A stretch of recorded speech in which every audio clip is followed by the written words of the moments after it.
Hello friends, again I am today before you with the model answer of yesterday's question. Yesterday we gave a question from theoretical ethics, and today we will be giving one question from case study section. So we'll giving model answer for that tomorrow. So now let us see what was the question yesterday and what can be the model answer for that. Now the question is before you. Tolerance and compassion are not just personal virtues, but public obligations in civil services. Examine with reference to the role of a civil servant in handling communal violence, refugee crisis, or caste-based conflicts. So basically, now what we have to do is tolerance and compassion. To what extent it is essential for a civil servant or bureaucrat, that first we have to tell and we have to emphasize along with some quotes or some references. And then we have to also examine how it is these two qualities are important for a civil servant in handling communal violence, refugee crisis, or caste-based conflicts. So this will be, and then finally we'll conclude the answer. This has to be written in about 150 words. So now let us see how we can start. So first we have to basically uh, explain how tolerance and compassion are very, very important virtues for a civil servant. So in a uh, pluralistic society and emotionally charged society like India, tolerance and compassion are not mere private virtues, but essential public virtues for civil servants. They ensure inclusive, fair, and humane governance, especially during social conflicts. So now we have to, we have explained in brief how these virtues are important for a civil servant because they ensure inclusive, fair, and humane governance. Now let us try to emphasize this point through some quotations and some references.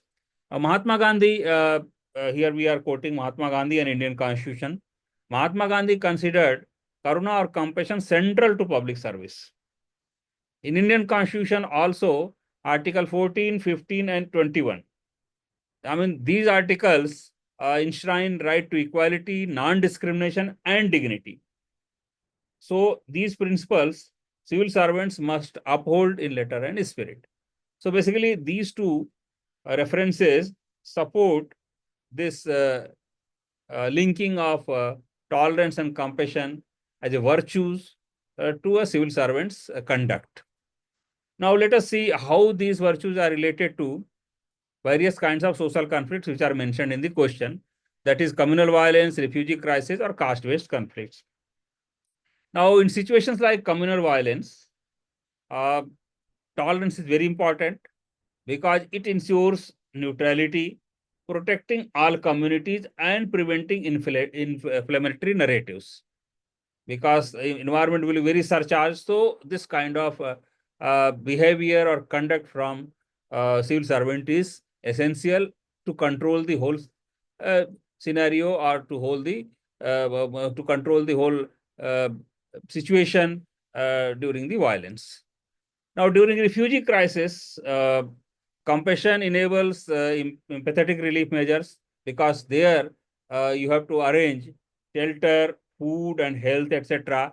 And that too beyond procedural minimalism. So, because if procedures and other things they provide quite, minimum support. So, here perhaps one has to go out of the way with the feeling of compassion to help such communities in problem. Now, again, in caste-based conflicts, a civil servant must combine firmness with sensitivity, protecting victims, fostering reconciliation, and upholding constitutional morality against entrenched social bias. So, this paragraph basically explain how compassion and tolerance are important for various kinds of social conflicts for a civil servant.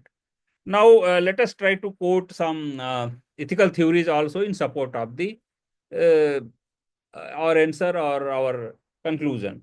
Now, virtue ethics views compassion as a civic virtue. Rawlsian justice demands fair treatment for the least advantaged. And another document we are quoting now, second ARC.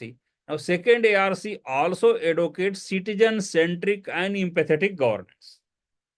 So basically, a number of references we have to quote, and also we have to use certain ethically loaded words or phrases to make our answer more impressive, basically.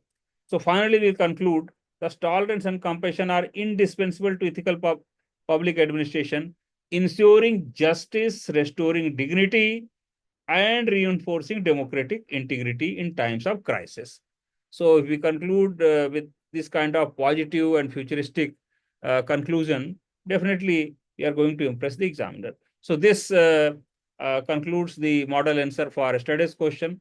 Now let us see what is the case study which we are going to answer tomorrow. Now the case study is like this. A well-performing local NGO receives anonymous crypto donations as Niti Aayog appointee overseeing NGO ethics. How do you ensure compliance with FCRA and transparency? Now, FCRA is Foreign Contributions Regulation Act 2010. Now, this act basically gives a procedure and ensures that the donations which are received by various NGOs are really utilized properly, and there is no black money or there is no money laundering, etc., involved in that. So this basically, so now basically we have to examine, or the concerned officer who is in charge has to examine uh, how he can maintain transparency, as he can ensure also compliance of FCRA provisions, despite the fact that NGO has received some anonymous crypto donations. So this answer we will be seeing tomorrow. Actually, as I have already earlier explained, we are taking up one theoretical question a day, and also next day we are taking case studies in rotation we are taking.